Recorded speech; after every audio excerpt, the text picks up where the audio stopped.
আজকের গল্প তিরলের বানা। মার্টিন কোম্পানির ছোট লাইন গাড়ি ছাড়বার সময় উত্তীর্ণ হয়ে গিয়েছে। এখনো ছাড়বার ঘন্টা পড়েনি। এ নিয়ে গাড়ির লোকজনদের মধ্যে নানা রকম মতামত চলছে। মশাই, বর্গেছে নেমে যাব, আরো 5 মাইল। আরে বাবা, 4টে বাজে, এখনো গাড়ি ছাড়ার নাম নেই। কখন যে বাড়ি পৌঁছবো কি বুঝতে পারছেন আপনি? এদের কাণ্ড এইরকম। আসুন না সবাই মিলে একটু কাগজ লেখালেখি করি। সেদিন বর্গেছে স্টেশনে দুটো ট্রেনের লোক এক ট্রেনে পড়লে দাঁড়াবার পর্যন্ত জায়গা নেই।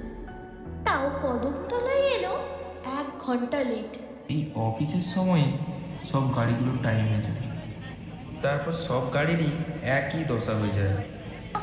কি যে ভুল করেছে মশাই, এই লাইনে বাড়ি করে রিটায়ার করলাম।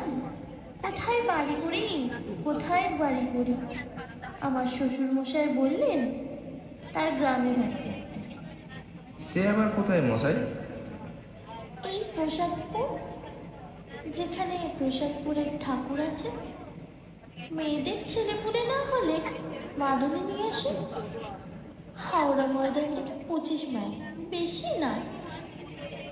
ভাবলাম কলকাতার কাছে, সস্তা ঘন্টা হবে, পাড়াগার জায়গা, শ্বশুর বাড়ির সবাই রয়েছে।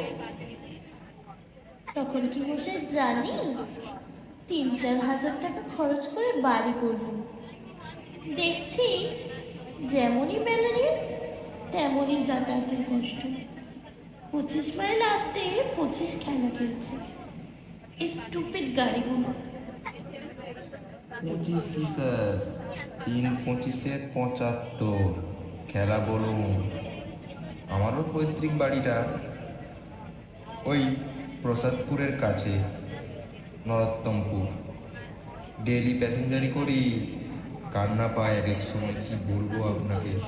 আমি যাচ্ছিলাম চাপাডা, লাইনের শেষ স্টেশন। এদের কথাবার্তা শুনে ভয় হলো। স্টেশন থেকে 4 মাইল দূরে দামোদর নদের এপারে আমার এক মাসিমা থাকেন। মেসোমশাই নাকি মৃত্যু শয্যায়। চিঠি পেয়ে মাসিমার সর্বিন্ধন অনুরোধে সেখানে চলেছি। যেরকম এরা বলছে তাতে কখন সেখানে পৌঁছবো কে জানে। কামরার কোণে একটি বেঞ্চিতে একটি যুবক এবং তার সঙ্গে একটি 17-18 বছরের সুন্দরী মেয়ে বসেছিল। মেয়েটির পরনে সিল্কের ছাপা শাড়ি, পায়ে মাদ্রাজে চটি, মাথার চুলগুলো যেন একটু হেলা গোছা, এভাবে বাঁধা। সে জানলা দিয়ে বাইরের দিকে চেয়েছিল। যুবকটি মাঝে মাঝে সকলের কথাবার্তা শুনছে, মাঝে মাঝে বাইরের দিকে চেয়ে ধূমপান করছে। গাড়ি ছেড়ে 3-4টে স্টেশন এলো। পান, পটল, আলু, মাছের পুঁটলি দিয়ে হাতে ডেলি প্যাসেঞ্জার দল ক্রমে ক্রমে নেমে যাচ্ছে। বাকি দল এখনো সামনে বেঞ্চিতে মুখোমুখি বসে কোচার কাপড় মেলে তাস খেলছে। মাঝে মাঝে ওদের হুঙ্কার শোনা যাচ্ছে। ইঞ্জিনের ছক ছক শব্দ ভেদ করে 2 হার্টস, নো ট্রাক, 3 স্প্রেডস। যখন জাঙ্গিপাড়া গাড়ি এসে দাঁড়িয়েছে তখন বেলা যায়। জাঙ্গিপাড়া স্টেশনের সামনে বড় দিঘিটার ধারের তালগাছগুলোর গায়ে রাঙা রোদ। শেষ ডেলি প্যাসেঞ্জারটি জাঙ্গিপাড়ায় নেমে যাওয়াতে গাড়ি খালি হয়ে গেল। একেবারে খালি নয়, কারণ রইলাম কেবল আমি। কোণের বেঞ্চির দিকে চেয়ে দেখি সেই যুবক আর তার সঙ্গিনী মেয়েটিও রয়েছে। এতক্ষণ দেরি প্যাসেঞ্জারদের গল্প গুজব শুনতে শুনতে আসছিল। বেশ, এখন তারা সবাই নেমে গিয়েছে, আমি প্রায় একাই। এখন স্বভাবতই যুবক ও মেয়েটির প্রতি মনোযোগ আকৃষ্ট হলো। মেয়েটি বিবাহিতা নয়, সে তো বেশ দেখেই বুঝতে পারা যাচ্ছে। তবে ওদের সম্বন্ধ কি ভাই বোন কিংবা মামা ভাগ্নে? মেয়েটি বেশ সুন্দরী। ছোকরা মেয়েটিকে ভুলিয়ে নিয়ে পালাচ্ছে না তো? আশ্চর্য নয়, আজকালকার ছেলে ছোকরাদের কাণ্ড তো। যাকে, আমার সেসব ভাবনার দরকার কি? নিজের কি হবে তার ঠিক নেই। সন্ধ্যা তো হয়ে এলো। মাসিমাদের গ্রাম স্টেশন থেকে 2-3 মাইল পথ সুগম নয়। ট্রেন আটপুর এসে দাঁড়ালো জাঙ্গিপাড়ার পরের স্টেশনে। তারপর ছাড়ল। বড় বড় ফাঁকা আরো দেশের মাঠে সন্ধ্যা নেমে আসছে। লাইনের ধারে কচি ক্ষুদ্র ক্ষুদ্র চাষাবাদ, লাউলতা চালে উঠেছে। ছোট্ট গ্রাম্য হাট ভেঙে লোকজন ধামা চিঙানির মাথায় নিয়ে ফিরছে। আবার মাঠ, জাম গাছের মাথায় কালো কালো বাদুড় উড়ে এসে বসছে। খালের পাড়ে মশাল জেলে জেলেরা মাছ ধরবার চেষ্টা করছে। আবার সহযাত্রীদের দিকে তাকালাম। দুজনে পাশাপাশি বসে আছে, কিন্তু দুজনেই জানলার বাইরে চেয়ে রয়েছে। একটা কথাও শুনলাম না ওদের মধ্যে। ছেলেটা মেয়েটাকে নিয়ে পালাতে পালাতে দুজনের মধ্যে ঝগড়া হয়েছে। বেশ সুন্দর চেহারা দুজনের, না মামা ভাগ্নি বা ভাই বোনও নয়। নিয়ে পালানোই ঠিক, কিন্তু এদিকে কোথায় যাবে ওরা? মার্টিন কোম্পানির ছোট লাইন তো 2 স্টেশন গিয়ে রারোদেশের অজপাড়াগা আর দিগন্তব্যাপী মাঠের মধ্যে শেষ হয়েছে। এই দুটি শৌখিন পোশাক পরা তরুণ তরুণীর পক্ষে সে অঞ্চল নিতান্ত খাপছাড়া ও অনুপযোগী। যাকে, আমার কেন ওসব ভাবনা? পিয়াসারা স্টেশনের সিগন্যালের সবুজ আলো দেখা গিয়েছে। সামনে ভয়ানক অন্ধকার রাত্রি। নিতান্ত দুর্ভাবনায় পড়ে গেলাম। রারোদেশের মাঠের উপর দিয়ে রাস্তা, সঙ্গে ব্যাগে কিছু টাকা কড়িও আছে।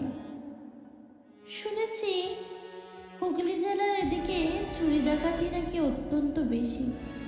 মেসোমশাইয়ের চিকিৎসার জন্য মাসিমা কিছু টাকার দরকার বলে লিখেছিলেন। ভাই টাকাটা দিয়েছে। ধনে প্রাণে না মারা পড়ি শেষকালে। হঠাৎ আমার সহযাত্রী যুবকটি আমার দিকে চেয়ে বলল, ও স্যার, চাপাডাঙ্গা স্টেশন থেকে নদীটা কত দূরে তা বলতে পারবেন? নদী প্রায় 8 মাইল। খেয়াতে গিয়ে কি নৌকো পাওয়া যাবে? এখন নদীতে জল কম, তবে নৌকাও বোধ হয় আছে। মুখটি আর কোনো কথা না বলে আবার বাইরের দিকে চেয়ে রইল। আমার অত্যন্ত কৌতূহল হলো। একবার জিজ্ঞেস করে দেখি না ওরা কোথায় যাবে। কিন্তু ওদের দিক থেকে কথাবার্তায় ভরসা না পেয়ে চুপ করে রইলাম। পিরসারা স্টেশনে এসে গাড়ি দাঁড়ালো। বিশেষ কেউ নামলো উঠলো না, ছোট স্টেশন। যুবকটি আমায় জিজ্ঞেস করলো, আচ্ছা স্যার, ওই পারে কি গাড়ি পাওয়া যাবে? দিকে চেয়ে বললাম, কি গাড়ির কথা বলছেন? ও স্যার, যে কোনো গাড়ি হলেই চলবে, মোটর গাড়ি না হলে ঘোড়ার গাড়ি। লোকটা বলে কি এই অজপাড়া গায়ে ওদের জন্য মোটরের বন্দোবস্ত করে রাখবে কে? বুঝতে পারলাম না। বললাম, না মশাই, যতদূর জানি ওসব পাবেন না সেখানে। পাড়াগা জায়গা, রাস্তাঘাট তো নেই। এবার ওদের গন্তব্য সম্বন্ধে কৌতূহল অনেক কষ্টে চেপে গেলাম, কিন্তু যুবকটি পর মুহূর্তেই আমার সে কৌতূহল মেটাবার পথ পরিষ্কার করে দিল। জিজ্ঞেস করলে, ও স্যার, এখান থেকে তিরোলটা কত দূর তা আপনি বলতে পারবেন কি? তিরল যাবেন নাকি? সে তো অনেক দূর বলেই শুনেছি। আমিও এদেশে প্রায় নতুন, ঠিক বলতে পারি না, তবে 5-6 ক্রোশের কম না। যুবকের মুখে উদ্বেগ ও চিন্তার রেখা ফুটে উঠল। আমার দিকে একটু এগিয়ে এসে বললে, যদি কিছু মনে না করেন তাহলে একটা কথা বলবো কি? হ্যাঁ বলুন না, বলুন। যুবকটি মেয়েটির দিকে আঙুল দেখি গলার সুর নামিয়ে বললেন, ওকেই নিয়ে যাচ্ছি তিরলে, পাগলা কালীর বালা আনতে, ওরই জন্য। ও আমার বোন হয়তো, কাল অমাবস্যা আছে, কাল বালা পড়ার নিয়ম যে। নিজেকে সামলাতে পারলেন, বাধা দিয়ে বলে উঠলাম, মেয়েটি কি? হ্যাঁ, চুপ করে আছে এখন প্রায় 2 মাস, কিন্তু যখন খেপে ওঠে না তখন ভীষণ হয়ে ওঠে, সামনে রাখা প্রায় কঠিনই হয়ে যায়। এত রাত যে হবে তা আমি বুঝতে পারিনি। সবাই বলছিল স্টেশন থেকে বেশি দূর নয়। আপনারা আসছেন কোত্থেকে? অনেক দূর থেকে গো স্যার, ধানবাদের কাছে, কালিয়ারি শুনেছো নিশ্চয়ই। এদিকের খবর কিছুই জানি নে, লোক যেমন বলছে আমিও তেমনি শুনছি। কি করি এখন? এই মেয়ে সঙ্গে, তারপর বিদেশ বিভুঁয়ে জায়গা, বড় বিপদে পড়ে গেলাম গো। চুপ করে ব্যাপারটা বুঝবার চেষ্টা করলাম। ওরা বিপদে পড়ে গিয়েছে বেশ। ওর কথা শোনার পর থেকে মেয়েটির দিকে চেয়ে দেখছি, চমৎকার দেখতে মেয়েটি। ধপধপে ফর্সা রং, বড় বড় চোখ, ঠোঁটের দুটি প্রান্ত উপর দিকে কেমন একটু বাঁকান, তাতে মুখোশে আরো কি সুন্দর যে দেখাচ্ছে। অমন সুন্দরী মেয়ে নিয়ে এই বিদেশে রাত্রিকালে মাঠের মধ্যে দিয়ে 5-6 ক্রোশ রাস্তা গাড়ি ভাড়া করে গেলেও বিপদ কাটবে বলে তো মনে করার কোনো কারণ নেই। এক চাপাডাঙ্গাতে কোথাও থাকা, কিন্তু পাড়াগায়ে অপরিচিত লোকেদের বিশেষ করে যখন শুনবে যে মেয়েটি পাগল, তখন ওদের রাত্রে আশ্রয় দেবার জন্য উদারতা খুব কম মানুষেরই হবে। ঠিকই বললাম, চাপাডাঙ্গাতে কোনো লোকের বাড়ি আশ্রয় নেবেন রাত্রে, তার চেষ্টা দেখো। না স্যার, ওকে অপরিচিত লোকের মধ্যে রাখতে পারব, তাহলে ওর মেজাজ আরও খারাপ হয়ে উঠবে। আমি ছাড়া আর কারো কাছে ও খাবে না পর্যন্ত। যে কোনো তুচ্ছ ব্যাপারেও ভীষণ ক্ষেপে উঠে পড়ে। সে ভরসা করি নে স্যার। ওর যা মূর্তি তা আমি দেখেছি। আমি ওর দাদা, আমি পর্যন্ত ওকে ভয় পাই। সে না দেখাই ভালো, অন্য মানুষ হয়ে যায় একেবারে। চাপাডাঙ্গা স্টেশনে গাড়ি এসে দাঁড়ালো। রাত্রির অন্ধকার এখনো ঘন হয়ে নামেনি, তবে কৃষ্ণা চতুর্দশীর রাত্রি। অনুমান করা যায় কী ধরনের হবে আর একটু পরে। চাপাডাঙ্গা স্টেশনের কাছে লোকের বাড়িঘর বেশি নেই। খানক তক বিচুলি ছাওয়া ঘর, অধিকাংশ পান বিড়ি, মুড়ি মুরগি কিংবা মুদিখানার দোকান, একটা সাইকেল সারানোর দোকান, একটা হোমিওপ্যাথিক ডাক্তারখানা, ডাক্তারখানার একপাশে স্থানীয় ডাকঘর, একটা পুকুর, পুকুরের ওপারে 2-1খানা চাষা বসে লোকের ঘর। আমরা টিকিট দিয়ে সবাই স্টেশনের বাইরে এলাম। সামনেই 2-3খানা ছাইওয়ালা গরুর গাড়ি দেখে আমার দুর্ভাবনা অনেক কেটে গেল। কিন্তু যখন তাদের জিজ্ঞাসা করে জানলাম নদীর ধার পর্যন্ত তারা যায়, নদী পার হওয়ার উপায় নেই, গরুর গাড়ি। তখন আমি আমার সঙ্গীটিকে বললুম, কি করবেন, নয়তো স্টেশনেই থাকবেন রাতে? আছে, কাল অমাবস্যা, আমার তিরোলে পৌঁছতেই হবে। এখানে থাকলে কাজ হবে না যে। আপনি আরেকটু কষ্ট করুন, আমার সঙ্গে চলুন। আপনাকে যখন পেয়েছি ছাড়তে পারবো না দাদা। কোনো বিপদে পড়ে গেলাম। ওদিকে মেসোমশাইয়ের অসুখ, সেখানে পয়সা করে নিয়ে যত শিগগির হয় পৌঁছানো দরকার। এদিকে এই বিপন্ন যুবক, তার বিকৃত মস্তিষ্কা তরুণী ভগিনী, ছেড়েই বা দেই এদের কি করে এই অন্ধকার রাখতে তা হয় না। সঙ্গে যেতেই হবে, মেসোমশাইয়ের অদৃষ্টে যা ঘটুক।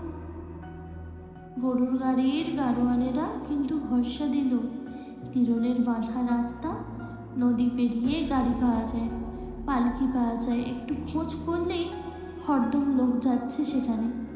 ভয়ভীত হওয়ার কিছু নেই। নদীর খেয়া থেকে বড়জোর 2 ঘন্টার রাস্তা। নদীর ধার পর্যন্ত একখানা ছইওয়ালা গরুর গাড়িতে আমরা 3 জন এলাম। সারা ট্রেনে মেয়েটি কথা বলেনি, অন্তত আমি তো শুনিনি। ছইয়ের মধ্যে বসে সে প্রথম কথা কইল। যুবকটির দিকে চেয়ে বললে, দাদা, আমার শীত করছে। তোমার শীত করছে না? সুন্দর গলার স্বর, যেন সেতারে ঝংকার দিয়ে উঠল। আমি সহানুভূতির চোখে তরুণের দিকে চাইলাম। আহা, এমন সুন্দর মেয়েটি কি অদৃষ্ট নিয়েই জন্মেছে। বললাম, শীত করতে পারে, নদীর হাওয়া বইছে, সঙ্গে কিছু আছে গায়ে দেবার? যুবকটি বললে, না, গায়ে দেবার তো কিছু আনিনি। তার উপর এখন তো বৈশাখ মাস। বিছানার চাদরখানা পেতে গাড়িতে বসেছিলাম, ওখানেই গায়ে দে। এটি আবার বললে, কি নদী দাদা? বেশ স্বাভাবিক সুরে, সহজ ধরনের কথাবার্তা। আমি বললাম, দামোদর। মেয়েটি এবার আমার মুখের দিকে ফিরিয়ে বলল, বল্লভপুরে যে দামোদর, আমি জানি, খুব বড় নদী। না দাদা, ছেলেবেলায় দেখেছি। যুবকটি আমায় বললেন, দামোদরের ধারে বল্লভপুর বলে গ্রাম, বর্ধমান জেলায়। সেখানেই তো আমার মামার বাড়ি কিনা পূর্ণিমা, মানে আমার এই বোন সেখানে 2বার গিয়েছিল ছোটবেলায়। আয় নদী পার হওয়ার পর পূর্ণিমা ওর দাদাকে বলল, ভয় করছে দাদা, ডুবে যাবে না তো? ও দাদা, নৌকা দুলছে যে। আরে ডুবে যাবে কেন, চুপ করে বসে থাক, দুলছে তো, আর কি। ওপারে গিয়ে আমরা দেখি গাড়ি ঘোড়া তো দূরের কথা, একটা মানুষ পর্যন্ত নেই। খেয়ার মাঝে লোকটা ভালো, সে আমাদের অবস্থা দেখে বললে, দাঁড়ান বাবু মশাইরা, শ্যামকুমের গোয়ালার গরুর গাড়ি পাওয়া যায় কি? আমি লিখে দিচ্ছি, আপনারা নৌকাতেই বসুন। পূর্ণিমা বললে, দাদা, কিছু খাবে না? খাবার রয়েছে তো। পরে আমার দিকে চেয়ে বললে, আপনিও খান, খাবার অনেক আছে। ওর দাদা বললে, হ্যাঁ, দে না, ওনাকে দে, তুইও খা। কিছু তো খাসনি, পৌঁছতে অনেক রাত হয়ে যাবে কিন্তু। মা একটা ছোট পুটুলি খুলে আমাদের সবাইকে লুচি, পটল ভাজা, আলু চচ্চড়ি ও মিহিদানা পরিবেশ করে দিল। বললে, দেখো তো দাদা, মিহিদানাটা খারাপ হয়ে যায়নি তো? আমি বললাম, এ কোথাকার মিহিদানা? পূর্ণিমা বললে, বর্ধমান থেকে কেনা, আসবার সময়। খারাপ হয়নি, দেখুন তো মুখে দিয়ে। আজ যখন বাড়ি থেকে বেরিয়েছিলাম তখন ভাবিনি এমন একটি সন্ধ্যার কথা। ভাবিনি যে দামোদর নদীর ওপর নৌকাতে বসে একটি অপরিচিত যুবক এবং অপরিচিতা তরুণীর সঙ্গে খাবার খাবো এভাবে। কেমন একটি শান্ত পরিবেশ, যেন বাড়িতে মা বোনের মধ্যেই আছি। বড় ভালো লাগছিল এদের, কিন্তু পরবর্তী মর্মন্তুদ অভিজ্ঞতার পটভূমিতে ফেলে আজ যখন আবার সেই সন্ধ্যাদের কথাও আমার সেই করুণ সঙ্গীতের কথা ভাবি, তখন মনে হয় সেদিন তাদের সঙ্গে না দেখা হওয়াই ভালো ছিল। একটা দুঃখজনক করুণ স্মৃতির হাত থেকে বাঁচা যেত তাহলে। আমাদের খাওয়া শেষ হয়ে গিয়েছে। এমন সময় গরুর গাড়ি নিয়ে খেয়ার মাঝি ঘাটের ধারে দামোদরের বিস্তৃত বালির চরে এসে হাজির হলো। তিরল যাবার ভাড়া ধার্য করে আমরা গাড়িতে উঠে পড়লাম। খেয়ার মাঝিকে তার পরিশ্রমের জন্য কিছু বকশিস দেওয়াও বাদ গেল না। গারণ বলল, বাবু, ভুল হয়ে গেছে গো, বাড়ি থেকে আমাকে 3টা নিয়ে আসতে ভুলে গেছি গো। গাড়িটা গ্রামের ভেতর দিয়ে একটু ঘুরিয়ে নিয়ে যাই, বেশি দেরি হবে না বাবু। আমকোর গ্রামের মধ্যে গাড়ি ঢুকলো। বাগান, বাঁশবন, লোকের বাড়ি ঘরের পেছন দিয়ে রাস্তা, ঘরের দাওয়ায় মেয়েরা রান্না করছে, তারপর মাঠ, আখের ক্ষেত, পাট ক্ষেত, মাঠের মধ্যে দিয়ে চওড়া সাদা রাস্তা আমাদের সামনে বহু দূর চলে গিয়েছে। রানো দেশের মাঠ, বন, জঙ্গল খুব কম, এখানে ওখানে মাঝে মাঝে 2-4টে কলা গাছ ছাড়া। পূর্ণিমা আমায় বললে, আপনার মাসিমার বাড়ি এখান থেকে কত দূর হবে? সে তো এদিকে নয়, দামোদরের ওপারে, স্টেশনের পূব দিকে প্রায় 2 ক্রোশ দূরে। আপনাকে কষ্ট করে আমরা এখানে নিয়ে এলাম। কি আর কষ্ট, আপনার কাজ শেষ হয়ে গেলে কাল আপনাদের গাড়িতে তুলে দিয়ে মাসিমার বাড়ি গেলেই হবে। পূর্ণিমা মুখে আঁচল দিয়ে ছেলে মানুষই হাসির ফোয়ারা ছুটিয়ে দিলে হঠাৎ বললে, কি আর কষ্ট, না, আমাদের কাজ শেষ হলে আমাদের গাড়িতে তুলে নিয়ে।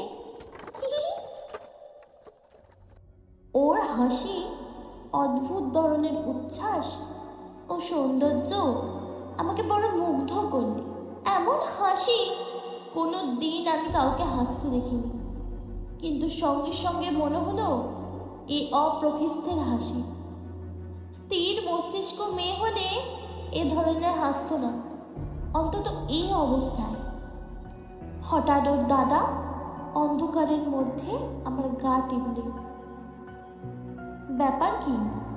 আমায় ভয় হলো। মেয়েটি ভালো অবস্থায় আছে তো? আমি কোনো কথা না বলে চুপ করে রইলাম।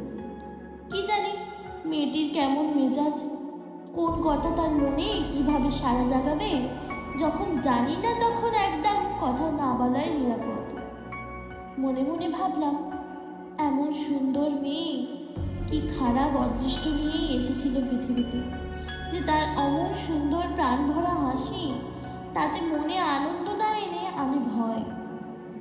গাড়িতে কিছুক্ষণ কেউ কথা বলল না, সবাই চুপচাপ।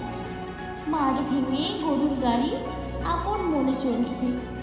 বোধ হয় আমার একটু তন্দাবেশ হয়ে থাকবে। হঠাৎ কেন যেন গাড়ির ছাইয়ের মধ্যে অন্ধকার। আমার মনে হলো সেই অন্ধকারের মধ্যে তরুণী এবং তার দাদার মধ্যে কোনো একটা হাতাহাতি ব্যাপার চলছে। তরুণীর মুখের কষ্টকর আহ শব্দ আমার কানে যেতেই আমি পিছনে ফিরে চাইলাম ওদের দিকে, কারণ আমি বসেছি ছইয়ের সামনে আর ওরা বসেছে গাড়ির পেছন দিকটায়। সেদিকে বেশি অন্ধকার, কারণ ছইয়ের ওদিকটা চাঁচের পর্দা আটা। আমি কোনো কথা বলবার পূর্বে যুবকটি চাপা উদ্বেগের সুরে বললে, ধরুন মশাই, ধরুন, ওকে ধরুন, ও গাড়ি থেকে নেমে পড়তে চাইছে। আপা সুরে বলবার কারণ বোধ হয় গাড়ির গাড়োয়ানের কানে কথাটা যাতে না যায়। আমি হতভম্ব হয়ে মেয়েটির গায়ে কি করে হাত দেব ভাবছি। এমন সময় যুবকটি বেদনার্ত কণ্ঠে উহ, পরক্ষণেই বললে, কামড়ে দিয়েছে হাত, ধরবেন না, ধরবেন না। ততক্ষণ গাড়োয়ান গাড়ি থামিয়ে ফেলেছে। আমার দিকে চেয়ে বললে, কি বাবু, কি হয়েছে? গাড়োয়ান কথার উত্তর দেবার সময় বা সুযোগ তখন আমাদের নেই, কারণ মেয়েটি আমায় ঠেলে বাইরের দিকে আসতে চাইছে অন্ধকারের মধ্যে। ওর দাদা বললে, চুল ধরুন, চুল ধরুন, গায়ে হাত দেবেন না, কামড়ে দেবে। কিন্তু আমি কোনো কিছু বাধা দেওয়ার পূর্বেই মেয়েটি আমাকে ঠেলে গরুর গাড়ির সামনের দিকে গিয়ে পৌঁছলো এবং গাড়ি থেকে লাফ দিয়ে পড়লো।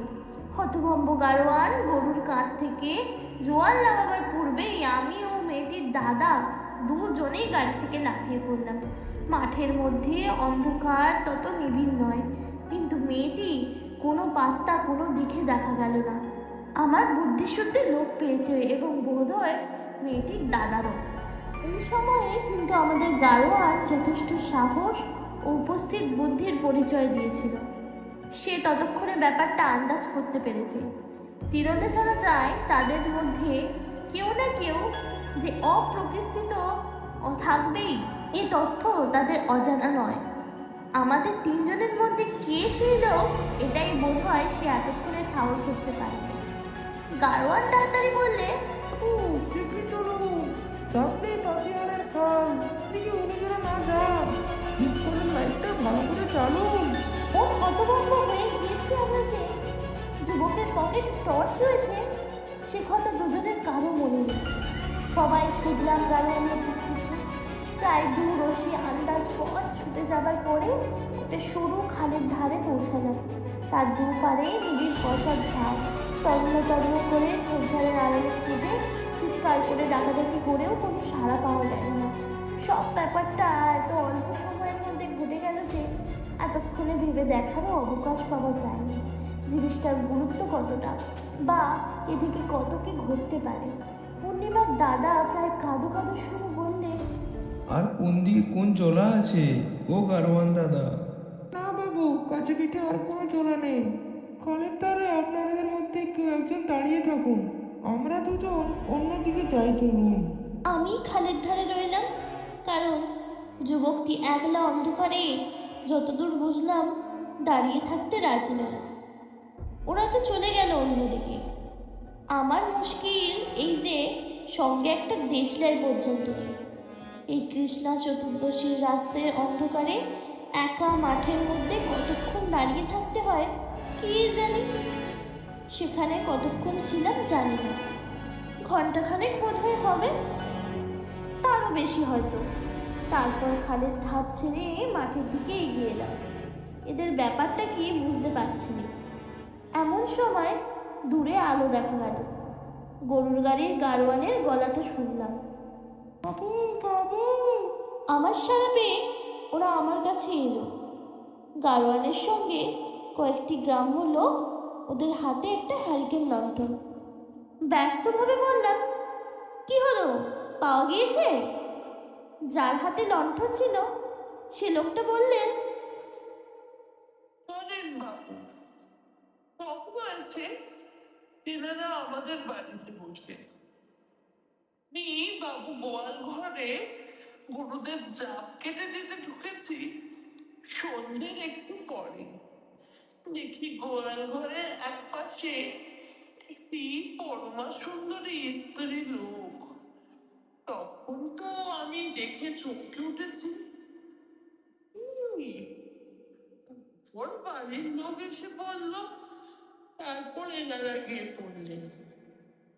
তাদের আমরা বাড়িতে বসিয়ে আপনার খোঁজে বেরোলাম। দোকানের মধ্যে ভদ্রলোকের ছেলে, এর কি কষ্ট। চলুন গরিবের বাড়ি, দুটো ডাল ভাত রান্না করে খান। ঠাকুরনের মাথাটা ভালো যদি হতো তো দিদি ঠাকুরন একেবারে লক্ষ্মী পৃথিবীর মতো। আমাদের বাড়িতে তাদের পায়ে ধুলো পড়েছে। আপনারা সবাই ব্রাহ্মণ শুনলাম, বেশ ভাগ্যে আমাদের। দুটো ভাত সেবা করে আজ রাতে শুয়ে থাকুন। কাল ভোরে আমি আমার গাড়িতে তিরণ পৌঁছে দেবো আপনাদের। গ্রামের মধ্যে লোকটার বাড়ি গিয়ে পৌঁছালাম। বাড়ির কথা এখানে একটু ভালো করে বর্ণনা করা দরকার, কারণ এর পরবর্তী ঘটনার সঙ্গে এই বাড়ির অতি ঘনিষ্ঠ সম্বন্ধ। একবার ভাবি, সে রাত্রে যদি সেখানে থাকবার প্রস্তাবে রাজি না হয়ে ওদের নিয়ে সোজাসুজি তীরলে চলে যেত। আসলে নিয়তি যাকে যেখানে টানে, তীরল গেলেই কি নিয়তির হাত থেকে উদ্ধার পাওয়া যেত? ভুল। বাড়িটা ওদের সেই চলন মতো মাটির দেয়াল, বিচুলিতে ছাওয়া। বাড়ির বাইরে বেশ বড় একখানা বৈঠকখানা ঘর, তার 2 কামরা, মাটির দেওয়ালের ব্যবধান। সামনে খুব বড় মাটির দাওয়া, তার সামনে উঠান। উঠানের পশ্চিম ধারে ছোট একটা ঘাট বাঁধানো পুকুর। বৈঠকখানার 2 কামরার মধ্যে যেটা ছোট, সেটার পেছনে দোর খুলে কিন্তু বাইরের উঠানে আসা যায় না। সেটি অন্তঃপুরে যাতায়াতের পথ। গৃহস্বামীর নাম রসিকলাল ধারা, জাতিতে কৈবর্ত। সুতরাং তাঁদের রাধা ভাত আমাদের চলবে না। রসিকলালের একান্ত অনুরোধে আমরা রান্না করতে রাজি হলাম। জিনিসপত্র, দুধ, শাক সবজি 6 জনের উপযোগী এসে পড়ল। আশ্চর্যের বিষয় এ যে রান্না করলে পূর্ণিমা আবার এই আগের মতো শান্ত স্বাভাবিক মূর্তি ধরেছে। তার কথাবার্তা, রান্নার কৌশল, সহজ ব্যবহার থেকে কেউ বলতে পারবে না কিছুক্ষণ আগে এই গাড়ি থেকে লাফ দিয়ে পালিয়েছিল। খেতে বসবার কিছু আগে পূর্ণিমা যেখানে রাঁধছে সেখানে উঁকি মেরে দেখি গ্রামের অনেক মেয়ে ওকে দেখতে এসেছে। নানা রকম কথাবার্তা জিজ্ঞেস করছে। বুঝলাম পূর্ণিমার কাহিনী গ্রামময় রটে গিয়েছে। রাত 11টা প্রায় বাজে। পূর্ণিমা এসে আমাদের ডেকে দিয়ে গেল খেতে। আমি বললুম, সকলের সঙ্গে আলাপ হলো পূর্ণিমা? পূর্ণিমা সলজ্জ হেসে বলল, ওরা সব এসেছে কেন জানেন? নাকি আমায় সবাই দেখতে এসছে? আমি বললাম, আমি ভাই আপনাদের মতোই মেয়ে, 2খানা হাত, 2খানা পা, আমি দেখবার কি আছে? ওর দাদা বললে, আর কি কথা হলো? আর কিছু না, আমাদের বাড়ি কোথায়, আমার বয়স কত, এই জিজ্ঞেস করছিল। আর বলছিল, তোমার বিয়ে হয়নি? আমি বললাম, এবছর আমার বিয়ে দেবেন বলেছেন বাবা। বলেই সে আমাদের পাতে ডাল নাকি পরিবেশ করতে আরম্ভ করল। আমি তো অবাক। ওর দাদার দিকে চাইতে সে বেচারি আমায় চোখ টিপলে। পাগল হোক, উন্মাদ হোক, মেয়েদের স্বাভাবিক প্রবৃত্তি যাবে কোথায়? বড় কষ্ট হলো ভেবে অভাগীর ওই স্বাদ এই জীবনে পূর্ণ হবার নয়। তো এই ধরনের 2-1টা বেফাস কথা ছাড়া পূর্ণিমার অন্য সব কথাবার্তা এমন স্বাভাবিক যে কেউ তার মধ্যে এতটুকু খুঁত ধরতে পারবে না। ওর গলার সুরটা ভারী মিষ্টি। খুব কম মেয়ের গলায় এমন মিষ্টি সুর শুনেছি। এমন একটি সুন্দর চালচলন, নিজের দেহটা বহন করে নিয়ে বেড়ানোর সুশ্রী ধরন আছে ওর, যে ওকে নিতান্ত সাধারণ শ্রেণীর মেয়ে বলে কেউ ভাবতেই পারবে না। আমায় বললে, আপনাকে আমরা তো বড় কষ্ট দিল। আমাদের সল্লাটিতে যাবেন কিন্তু একবার দাদা। বেশ যাব বই কি দিদি, নিশ্চয়ই যাব। এই পূজার সময়ই যাবেন। আমাদের ওখানে 2খানা পুজো হয়, একখানা কালিয়ারির বাবুরা করে আর একখানা বাজারি হয়। শখের থিয়েটার হয়। ওর দাদা ওই সময় বললে, আর একটা জিনিস দেখবেন নাকি? সাঁওতালের নাচ, সে একটা দেখবার জিনিস। আসুন পুজোর সময়, আপনারা এলে ভারী মজা হবে। পূর্ণিমা উৎসাহের সঙ্গে বললে, তাহলে কথা রইল দাদা, বোনের নেমন্তন্ন রাখতেই হবে আপনার। এই সময় গৃহস্বামীর মেয়ে দুধ নিয়ে এসে পূর্ণিমাকে বললে আমাদের সকলকে দুধ দিতে। পূর্ণিমা বললে, তাহলে একখানা দুধের হাতা দিয়ে দেশ খুকি, ডালের হাতে তো দুধ দেওয়া যাবে না। পূর্ণিমার এই সমস্ত কথাবার্তায় খুঁটিনাটি আমার খুব মনে আছে, কারণ এই কথাগুলি মনে মনে আলোচনা করবার যথেষ্ট কারণ ঘটেছিল। আহারাদির প্রায় আধা ঘন্টা পর আমরা সবাই শুয়ে পড়লাম। পূর্ণিমা তার দাদার সঙ্গে বাইরের ছোট ঘরের কামরাটায় এবং আমি বড় কামরাটায়। এবার আমি নিজের কথা বলি। শরীর ও মন বড় ক্লান্ত ছিল। অল্পক্ষণের মধ্যে ঘুমিয়ে পড়েছিলাম, কিন্তু কতক্ষণ পরে জানি নে এবং কেন তাও জানি নে, হঠাৎ আমার ঘুম ভেঙে গেল। আমার বুকে যেন পাথরের ভারী বোঝা চাপিয়েছে। নিঃশ্বাস প্রশ্বাস নিতে যেন কষ্ট হচ্ছে। ভাবলাম নিশ্চয়ই নদীর ঠান্ডা হাওয়ায় ঠান্ডা লেগেছে, কিংবা ওই রকম কিছু একটা হবে। অমন হয়। আবার ঘুমোবার চেষ্টা করি। এমন সময় আমার মনে হলো পাশের কামরায় কীরকম একটা কৌতূহলজনক শব্দ হচ্ছে। হয়তো পূর্ণিমার দাদা নাক ডাকার শব্দ করছে। অদ্ভুত রকমের নাক ডাকা বটে, যেন গোগানি আর কাদরানির শব্দে মতো। একটু পরেই আর শব্দটা শুনতে পেলাম না। আমি পাশ ফিরে ঘুমিয়ে পড়লাম। আমার ঘুম ভাঙল খুব ভোরে। পাশের কামরার দৌড় তখনও বন্ধ। আমি উঠে হাত মুখ ধুয়ে মাঠের দিকে বেড়াতে গেলাম। আধ ঘন্টা বেড়ানোর পরে ফিরে এসে দেখি তখনও ওরা কেউ ওঠেনি, এমনকি বাড়ির লোকও না। আরও আধ ঘন্টা পরে গৃহস্বামী রসিক ধারা উঠে বাইরের ঘরে দাওয়ায় এসে বসল। আমায় বললে, ঘুমোলেন কেমন বাবু? মশা কামড়ানি তো? এরা এখনো ঘুমোচ্ছে বুঝি? রসিকের সঙ্গে কিছুক্ষণ চাষবাসের গল্প করলাম। তারপর সে উঠে কোথাও বেরিয়ে গেল। এদিকে প্রায় 8টা বাজলো, তখনও পূর্ণিমা আর দাদার ঘুম ভাঙেনি। 8:30টার সময় রসিক ফিরে এলো। গ্রীষ্মকাল, 8:30-10টার মতো বেলা। খুব রোদ উঠে গিয়েছে বাইরে। রসিক আবার জিজ্ঞেস করলে, এরা এখনো ওঠেনি? আমি বললাম, কই না, ওঠেনি তো। গরমে সারা রাত ঘুম হয়নি বোধ হয়, ভোরের দিকে ঘুমিয়েছে আর কি। আমার কাহিনী শেষ হয়ে এসেছিল। বেলা 9টার সময়ও যখন ওদের সারা শব্দ শোনা গেল না, তখন আমি দরজায় ঘা দিলাম। ঘরের মধ্যে মানুষ আছে বলে তো মনেই হলো না। তখন বাধ্য হয়ে আমি পশ্চিম দিকে ছোট জানলাটা দিয়ে উঠে মেরে দেখতে গেলাম। ঘরের মধ্যে একটি মেয়ে নিদ্রিতা। এ অবস্থায় জানলা দিয়ে চেয়ে দেখতে দ্বিধা বোধ করছিলাম, কিন্তু একবার দেখাটা দরকার। ব্যাপার কি ওদের? জানালা দিয়ে যা দেখলুম তাই। প্রথমেই আমার চোখে পড়ল, ঘরে এত রক্ত কেন? চোখে ভুল দেখলাম নাকি? কিন্তু পর মুহূর্তেই আর সন্দেহের অবকাশ রইল না। ঘরে একখানা চৌকি পাতা। পূর্ণিমার দাদা চৌকির ওপরকার বিছানায় উপর হয়ে কেমন এক অস্বাভাবিক ভঙ্গিতে শুয়ে।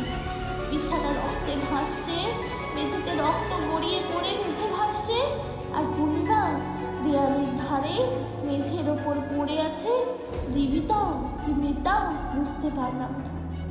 একটা পাশ বালিশ চৌকির ওপর থেকে যেন ছিটকে পূর্ণিমার দেহের কাছে পড়ে, সেটাও রক্ত মাখা। মার চিৎকার অনেক দূর থেকে শোনা গিয়েছিল নাকি। লোকজন চারিধার থেকে এসে পড়ল।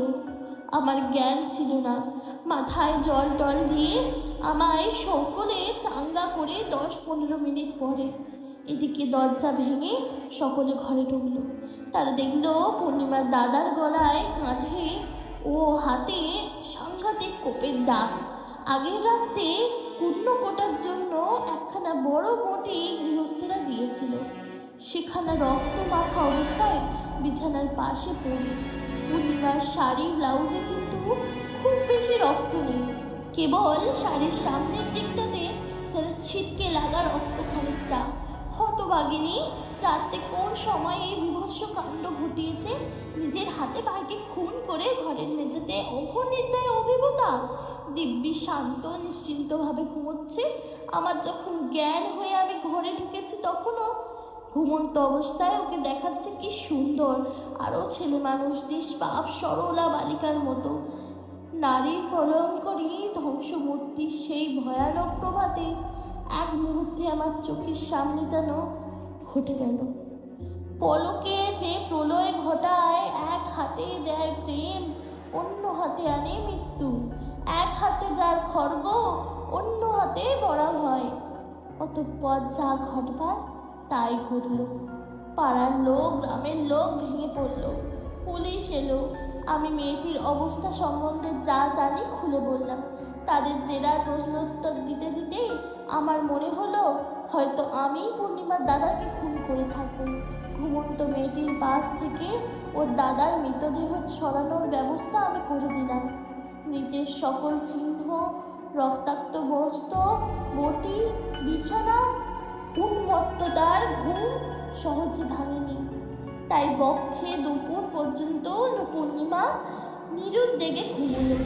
পুলিশকেও কষ্ট করে আর ঘুম ভাঙাতে দেবে না।